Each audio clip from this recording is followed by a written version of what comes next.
Assalamualaikum warahmatullahi wabarakatuh. Saya Ulfi Azhara, NIM 203020222206. Baiklah, di sini saya akan memenuhi tugas ujian akhir semester mata kuliah Al-Quran Hadis dengan dosen pengampu Ibu Husnul Lutfiyah MPD. Nah, baiklah, di sini saya akan sedikit menjelaskan tentang makalah yang telah dipaparkan sebelumnya, yaitu makalah dari kelompok 8 sampai kelompok 13. Yang pertama yaitu makalah kelompok 8 tentang surah Al-Isra ayat 32 dan surat An-Nur ayat 2. Nah, yang pertama yaitu surat Al-Isra. Surat ini berisi tentang peringatan Allah Subhanahu wa taala melarang manusia untuk mendekati zina dan semua yang bisa menjerumuskan seseorang ke dalam perbuatan tersebut. Nah, surat ini berada pada urutan ke-17 dalam Al-Quran dan surat ini berisi 111 ayat. Surat ini juga termasuk golongan dalam surat Makkiyah. Nah, Allah telah mengharamkan perbuatan zina karena dalam perbuatan zina ini terdapat banyak mudarat dan kerusakan.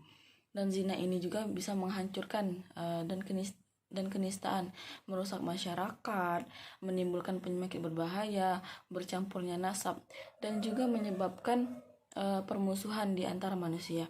Nah, sehingga pantas apabila Allah SWT memberikan hukuman bagi para pelakunya. Yang selanjutnya itu surat An-Nur ayat 2. Surat ini berisi tentang pelaku perzinaan, baik laki-laki maupun perempuan harus didera atau dicambuk sebanyak 100 kali. Nah, namun hukuman itu jika pelaku itu sudah menikah atau sudah pernah menikah, maka hukumannya yaitu didera. Surat An-Nur ini mengandung ketentuan hukuman yang pasti. Salah satunya yaitu untuk hukum para pezina. Baiklah, yang selanjutnya yaitu dari kelompok 9, surat Az-Zumar ayat 39 dan surat At-Taubah ayat 105. Nah, yang pertama yaitu surat Az-Zumar ayat 39. Ayat ini terdiri dari 75 ayat dan termasuk golongan di dalam surat Makkiyah. Nah, dalam surat ini Allah memerintahkan kepada umat Islam agar menyembah kepada yang berhak disembah, yaitu Allah Subhanahu wa taala.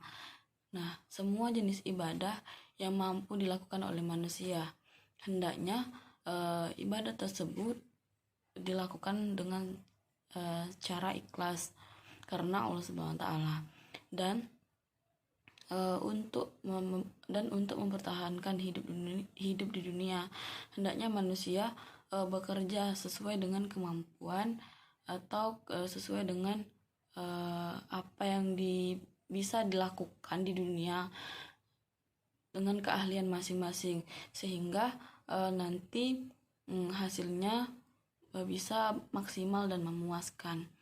Nah, yang selanjutnya yaitu surat At-Taubah ayat 105. Surat ini berisi tentang Allah memerintahkan Rasul untuk menyampaikan kepada umat muslim, barang siapa yang ingin bertaubat dengan cara bersedekah dan membayar zakat serta melakukan amal-amal soleh sebanyak-banyak mungkin. Nah, dan di samping itu juga Allah SWT memerintahkan kepada Rasulnya bahwa apabila mereka telah melakukan amal-amal soleh tersebut, maka Allah dan Rasulnya dan para orang mukmin akan melihat amal-amal tersebut.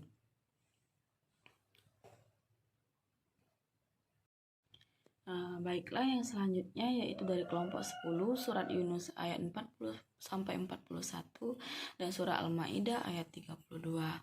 Nah, yang pertama yaitu surat Yunus ayat 40 dan 41. Nah, ayat ini menjelaskan tentang Allah menjelaskan adanya orang yang beriman dan orang yang tidak beriman, dan ada juga orang yang suka berbuat kerusakan, dan ada juga yang manusia yang suka tidak membuat kerusakan di muka bumi ini. Nah, bagi manusia yang membuat kerusakan serta tidak beriman di muka bumi ini, maka Allah itu Maha tahu dan Allah itu Maha tahu apa yang telah manusia perbuat selama di muka bumi ini, dan semua perbuatan itu akan mendapatkan ganjarannya, akan mendapatkan balasannya, baik balasan itu mau di dunia maupun di akhirat kelak.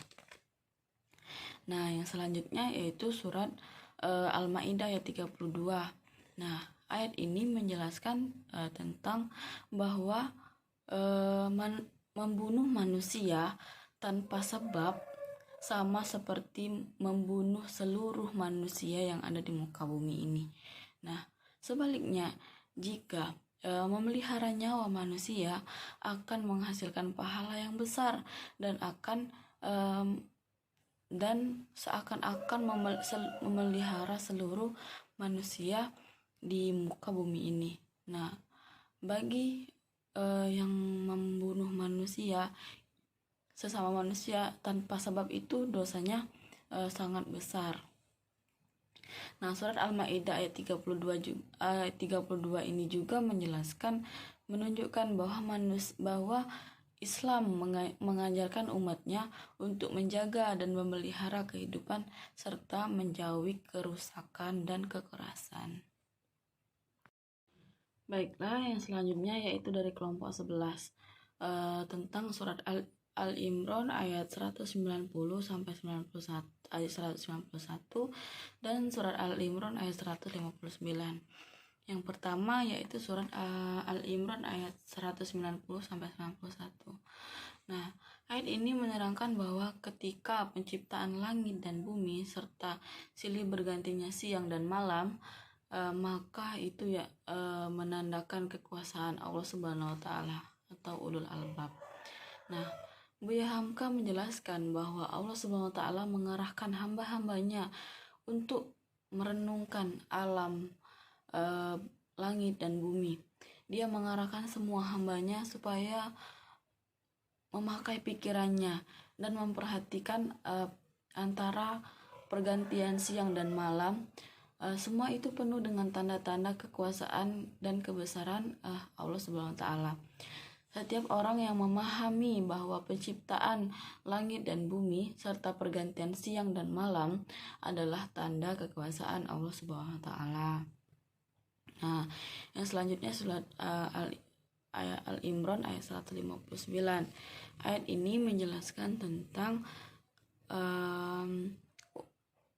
umat muslim dianjurkan untuk pemaaf dan bermusyawarah ketika dalam mengambil keputusan.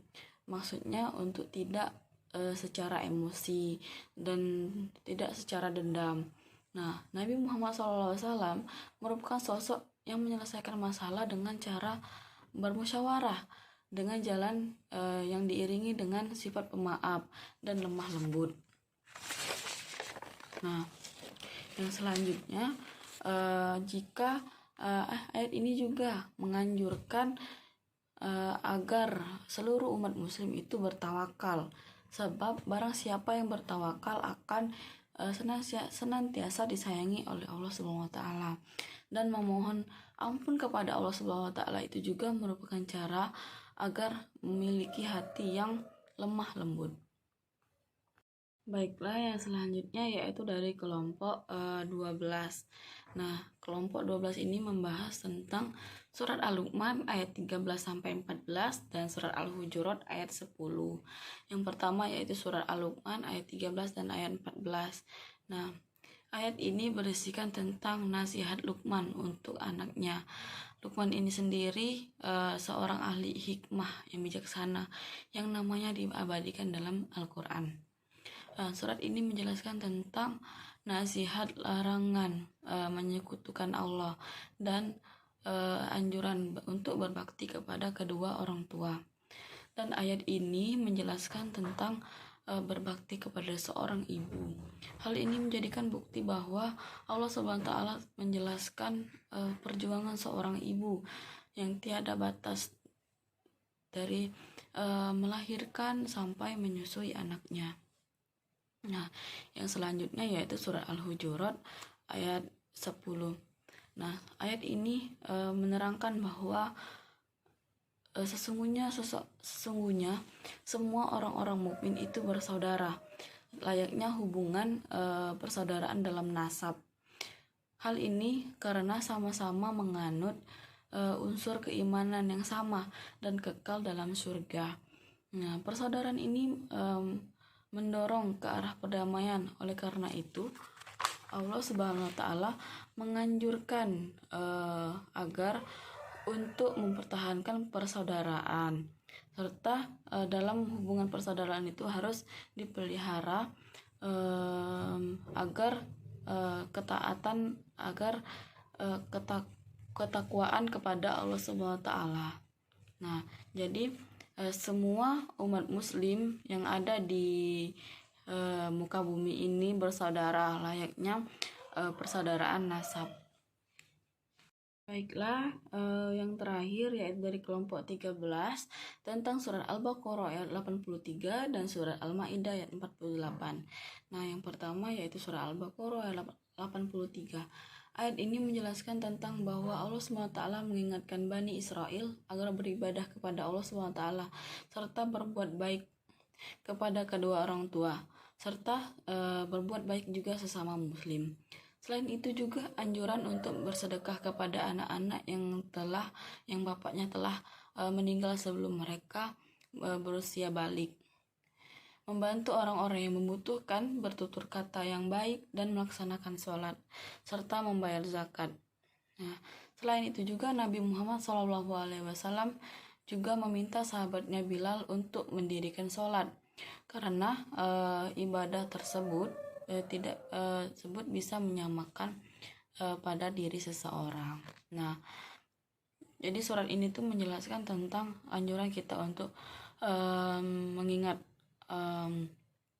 beribadah kepada Allah, bersedekah, membayar zakat, serta berbakti kepada kedua orang tua. Nah, yang selanjutnya yaitu surah Al-Maidah ayat 48. Ayat ini menjelaskan tentang kebenaran Al-Quran dan membenarkan Al-Quran, sekaligus bahwa Al-Quran ini menjadi kitab yang terakhir untuk membenarkan kitab-kitab yang diturunkan sebelumnya dan menjadi hakim atas kitab-kitab tersebut.